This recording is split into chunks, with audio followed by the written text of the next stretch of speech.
Good to see you again. Thank you for coming back to my podcast about astrology, where I typically explore people's charts. This episode is just a little bit different, just a little bit, but I think it's going to be a good episode. I think there's some things that you'll get from this, and so I'm not going to explore too deep a specific chart. Today, I wanted to talk about observations.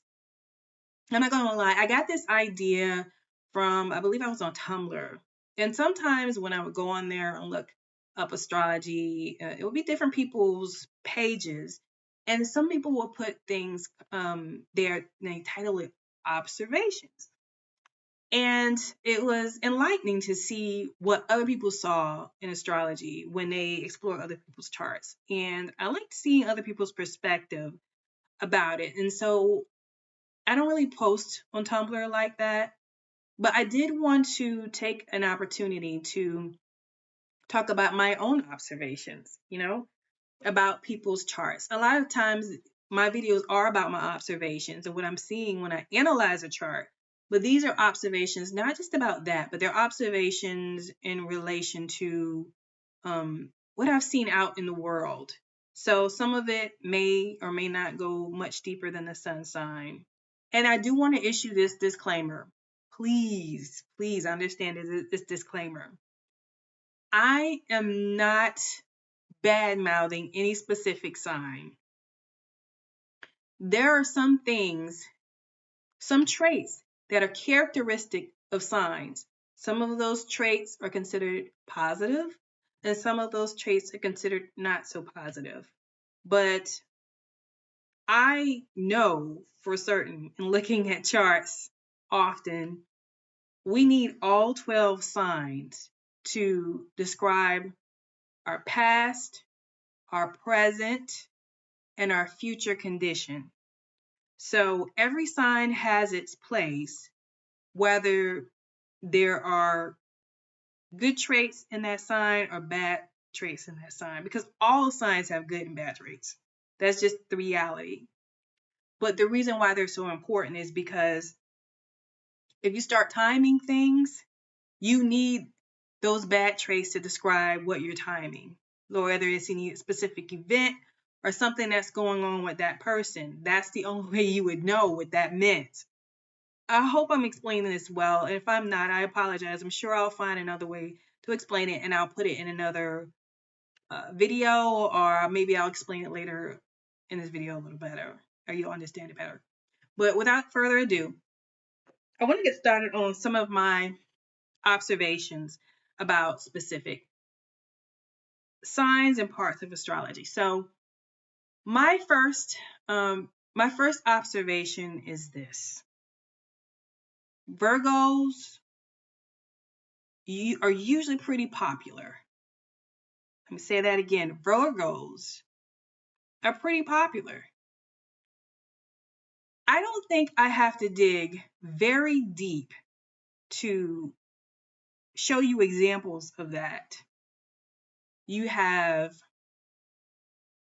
Tyler Perry, you have Dave Chappelle, you have Cat Williams, you have Warren Buffett, you have Michael Jackson, you have Beyonce.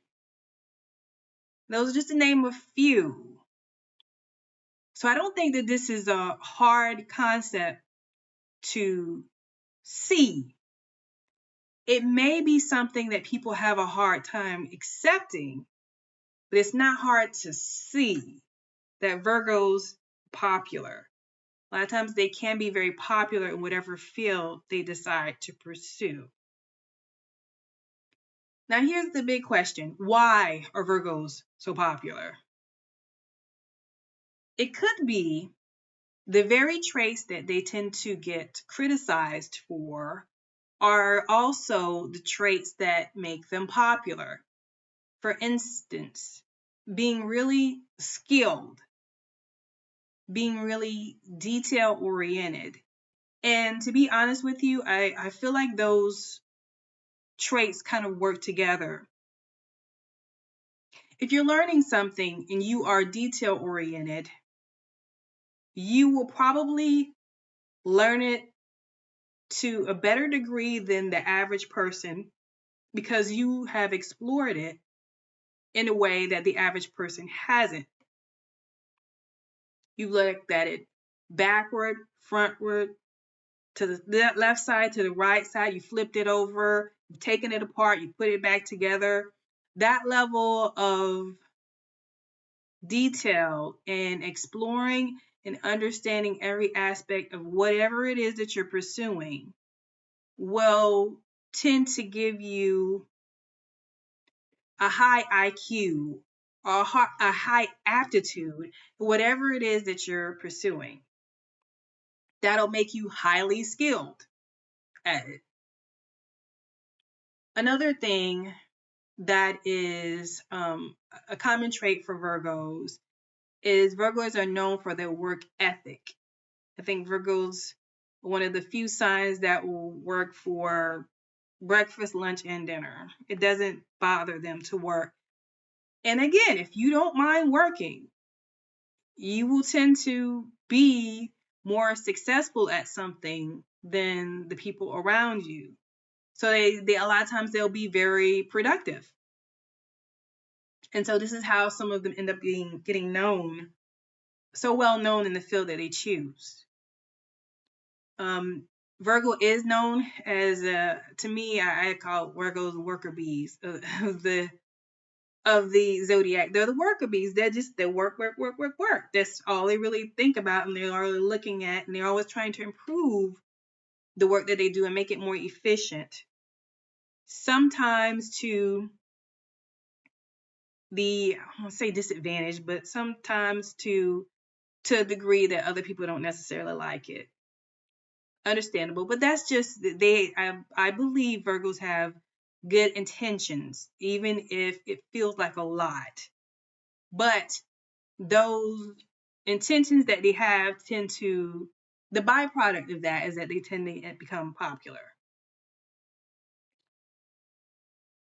And yeah, they're just organized, meticulous. To me, all goes back to the same thing, right? So that's number one. Virgos are often very popular. Another observation I have, Capricorns are often managers. I'll say that again. Capricorns are often managers. I can tell you from personal experience, almost, well, I won't say almost all, but a lot of the managers that I've had in the past, a good percentage of them, and I would have to say well over probably 80% of them, were Capricorn. And there was one that was not a Capricorn, but they had their moon in Capricorn. And this is because Capricorn is one of those signs they're very much social climbers, and they are often looking for ways to move up. They just gravitate towards management and leadership positions. I want to say it's almost like naturally the way that they think in terms of structure, and they tend to have a knack for maintaining the status quo. So if you are a person that likes upheavals and likes to change things, and you like, if you come into an organization, you want to totally change things and do, that's not what Capricorn does. They come into an organization that already has a structure. They learn what the structure is and how everything works. And once they learn how it works, they just move their way up, move their way up, move their way up. I haven't seen a whole lot of Capricorns stay in non-supervisory roles for very long. So that's just the reality. And if you polled your office or where you work, you would probably find that there are some Capricorn managers. in your company where you work. More than likely, because they tend to end up there more than likely. So Capricorns are often managers. The next observation is Scorpios can struggle in manager roles, and so can Virgos, but for different reasons. I'm going to say that again because I feel like I said a lot. Scorpios can struggle in manager roles. So can Virgos, but for different reasons. So hear me out. Remember my disclaimer earlier. I love everybody, but remember that my disclaimer earlier. And like I said, these are observations, whether it's observations from what other people said. Some of these are observations from things that I've seen myself. Okay. So when you think about the traits for a sign Scorpio, right? You can say Scorpios are devoted. They are passionate about whatever their cause is. They tend to be really strong people. They're very strong. They are, I would say they're transformative, but even if they're not transformative for you, they are into transformation usually or often. And they have keen understanding of things. I have found them to have a really keen understanding of things. And this works out in the professional arena as well. Scorpios can, I guess a good way of explaining it is that they're good at seeing through people's motives. And I think this has been said many times over in different ways. Some people like to say that they are psychic, that they're good at knowing people, and they do know people pretty well. I read, and I thought this was interesting years ago, I read that the reason why it seems like Scorpios are psychic is because what they do is they look at people, their actions, and the things that they say, and they think about if this person was doing the wrong thing, how would they do it? What would they be doing? And that's how they come to their conclusion. Basically, they don't really trust anything that people are saying, and they assume that it has negative, and that the other person, or the person on the other end, has negative intentions. And so when the person ends up having negative intentions, a lot of times what the Scorpio thought that they would do is what they actually end up doing if their intentions really are negative. I hope that makes sense. But basically, they're good at picking up the bad things a person would do, their motivations. I've observed this firsthand with a Scorpio who was able to tell me what people were going to do and be right about it. And it was not good. It was not good. And I wish that it hadn't gone that way.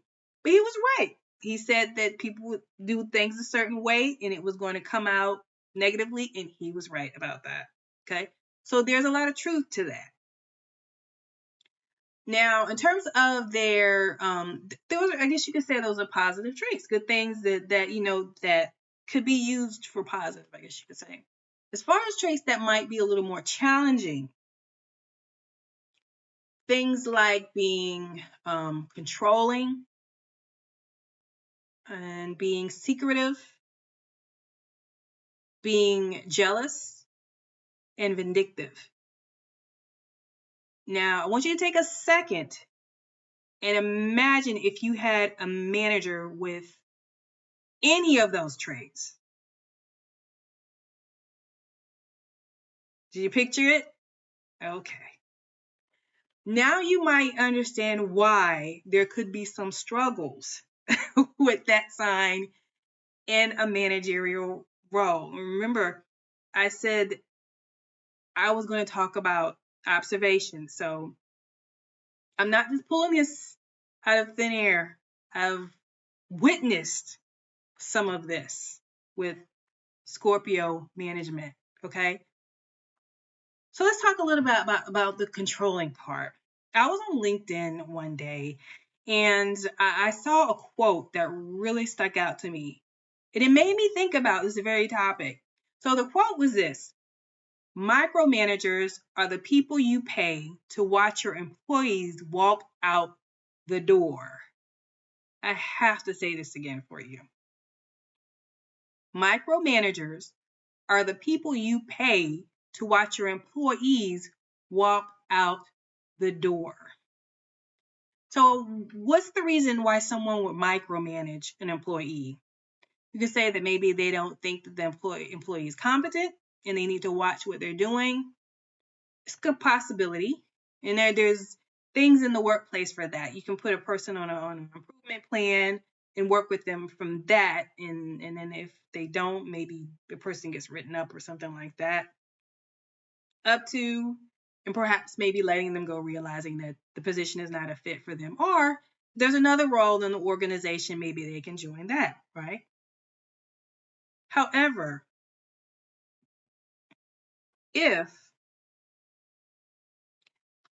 it's not about that, and let's say the employee is actually competent, maybe they're more than competent, maybe they're really good at their job, and the manager is still micromanaging, why would you say the manager would do that?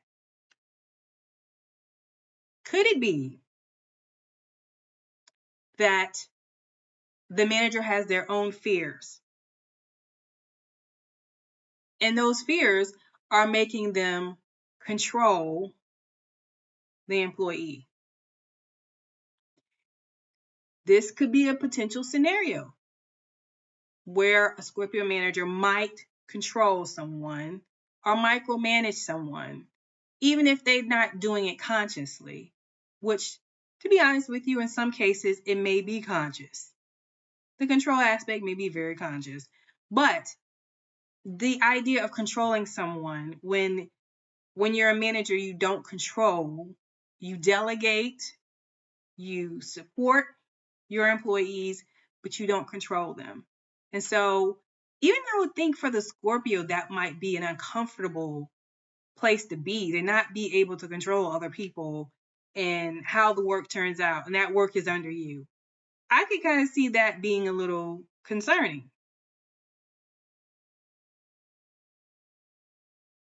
There's also the jealousy factor. Now, I have to be honest, I can't say that I've seen the jealousy factor, or it could have been, the jealousy factor could have been there and I just haven't observed it. And to be honest with you, jealousy is not an easy thing to prove, because if a person is jealous, most of the time they won't going to tell you that. But given that jealousy is a Scorpio trait, it could be there. You never know. Also, I'm trying to think of if I want to say this part. So what I was going to say is something the Scorpio influence manager should remember is that success leaves clues, but so does failure. If you fail to interact with and manage your employees, which is what you're going to be paid to do, this will likely be apparent, and after a while could affect the outcome of your position. If you find these harder traits getting in your professional way, get with someone to work on them. So I think that's good advice. I'm glad I wrote to say that.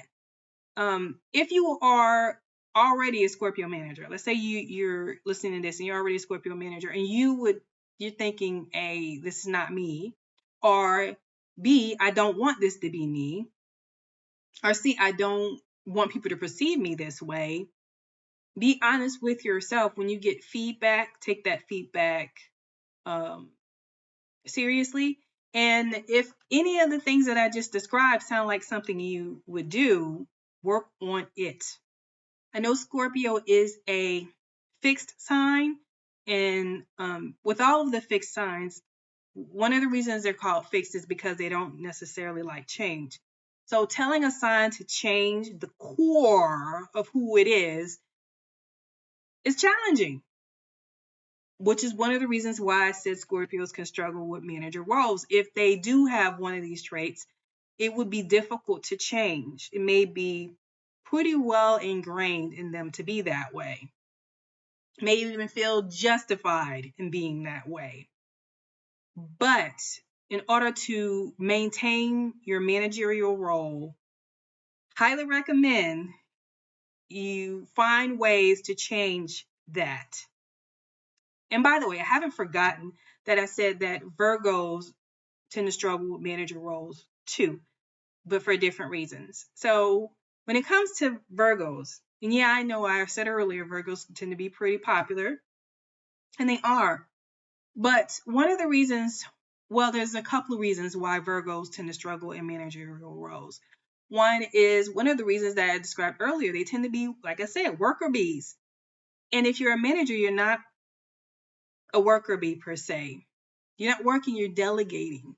You're managing, and usually management is of people, the people itself that actually do the work. So you're not managing the work itself, you're managing the people that are doing the work. And so that requires really good people skills. And I'm not saying Virgos don't have good people skills. There's probably some out there that do have them. But due to the fact that they are so focused on efficiency and the work itself and excelling at as high a level as they can, sometimes the way that they handle people may not always be the best. And that can cause problems for them in terms of, because the whole job now, remember, I just said the whole job is managing people, communicating with people. And if you're not able to do that effectively, that can impact your role. And it can impact the most important part in that position is the morale of the people that are under you. If the morale is bad in a department because you don't know how to talk to your employees, that's just terrible. I don't know if you've ever been in a situation like that, maybe been an employee in that situation, been a manager in that position where the morale in your area is so bad. Like, people probably don't even want to go in the area, that department. Oh, I just want to miss that area. It's terrible. Nobody's happy over there. You don't want to do that. And so it's something to take into consideration if you are a Virgo and you're considering management. And I also read a book years ago that said that Virgos aren't good managers. And I resented that a little bit. I'm like, how can you tell a sign that they're not going to be a good manager until years later, someone that was in a leadership position now they're at the top of the food chain. And I was driving out of the parking lot, and I couldn't get by because they were up at the top in the trees cutting down limbs. This Virgo leader was doing that. And I remember thinking, what are you doing? And they were not, I didn't have any issues with them. They were okay. They were fine as far as interaction to me. But it's just, when I saw that, I said to myself, okay, now I understand why that astrologer said that Virgos don't make good managers. Because it feels like some Virgos want to work so much that they're not comfortable in a management position. They're more comfortable with the work than they are with the management role. So they're not comfortable not working. They're not comfortable. They're not always that comfortable or that good at dealing with people. Unless there's something, again, let's look at their chart and there's something specific in their chart that suggests that they are really good with people. But that's why. I know I said a lot, but I just wanted to make sure I made it clear why I said that those particular signs, Scorpio and Virgo, tend to struggle in management positions. But those are my observations. Please subscribe, one, so you can hear more about these types of things. But also, comment at the bottom. Let me know what you think. What has been your experience with these two signs in management? And does any of this resonate with you? Okay, so I had just a couple more observations. So my next observation, moon can be better. The moon can be a better reflection of personality than the sun. And I may not have worded that right, but I'll say it again. The moon can be a better reflection of personality than the sun. So I don't mean to say that this is like astrology has been wrong the whole time, that sun is not your personality. It is. But if you know anything about astrology, you know that everybody doesn't act like their sun sign. I mean, I just did a video about Doja Cat. She's a Libra. And to me, she doesn't act like a Libra. Now, that's her presentation. People that know her may see those some Libra traits, like family members, close friends may see those things about, like, they say Libras like to weigh things out. People that know her may have seen her weigh things. Before she makes a decision, she has to weigh every option to make sure she's making the right decision. That's a typical characteristic of a Libra. Now, is that what she's showing to the public? To me, no, that's not what she shows. But people that know her may see that. So that's what I mean when I say sometimes the moon sign can show more about a person's personality.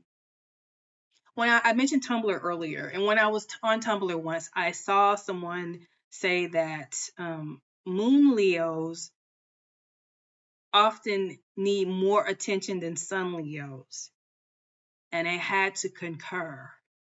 As someone who has observed this for myself, I have interacted with sun Leos and I have interacted with moon Leos. And I have to say, I've met a few moon Leos that really do seem to need more attention than sun Leos. And so that made me explore the other signs as well. Are there other signs that you will see a trait in that person more so that has that person that has that sign as a moon sign than as a sun sign? And yes, I have observed that. For instance, I have observed moon Capricorns who were more serious than sun Capricorns. I have observed moon Sagittarians that were more ready to laugh, more talkative than sun Sagittarians. I have seen moon Pisceans be more spiritually, religiously grounded, a little more reserved than sun Pisceans.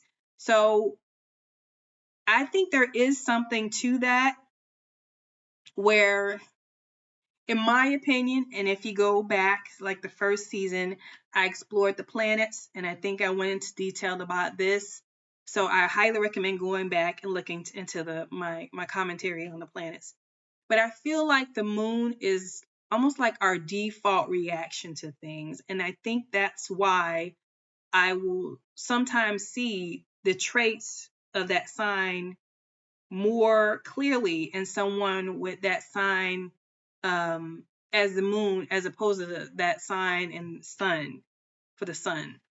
Okay, and last but most definitely not least, the MC equals how some interact with people or reputation.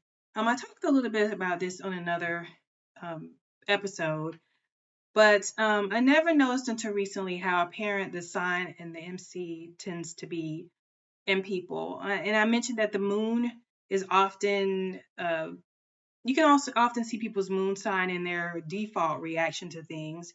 But in addition to that, the MC often represents like how a person represents themselves. It's described as their reputation. And I think there's a lot of truth to that. But that their reputation is based on how you interact with them. Like, how do you describe somebody's reputation? The reputation is something they've done or something they've said. And that dictates how everybody feels like they are, whether that's the whole story or not. That's how you see them. And so the sign over the MC can be something that's the most important, well, not most important, I don't mean most important, but something that shows how a person how you'll feel about them if you meet them. I think that's the best way I want to describe that. For instance, a person has Leo over MC might come across as bossy. And I'm thinking about someone that has Leo over MC that I know. And yes, they can come across as very bossy. They want things their way and their way only. They don't really care about how you want it. Now, this may be attributed to some other things that are in their chart as well. However, for certain, that's what they want. They can also be, I think, a little bit attention seeking to the extent that they may appear to not really care about other people and what's going on with them. They more so want you to hear what's going on with them. Like, they don't care about what's going on with that person. I want that person to hear about what's going on with me, if that makes sense. And so that's how sometimes the MC can come across. And I think it's worth it to pay attention to. If you know your MC, the sign that's over your MC, think about it. Like, it may be hard to be objective, but try asking around. Like, hey, what would you say my reputation is? If you had to describe me to someone, what would you say? And see what they says, what they say. It's probably not going to be all of the traits associated with your sun sign.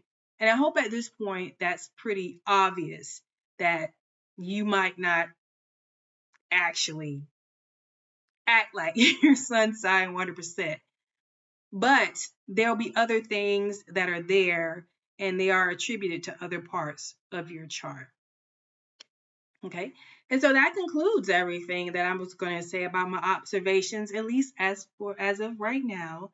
As I come up with other observations, I'd be happy to share them with you. And I definitely be happy to hear or see what you guys think about my observations. What are your experience with these things? The MCs, the moon, and all of the other aspects that I went over today. So look forward to hearing from you. See you next time. Bye.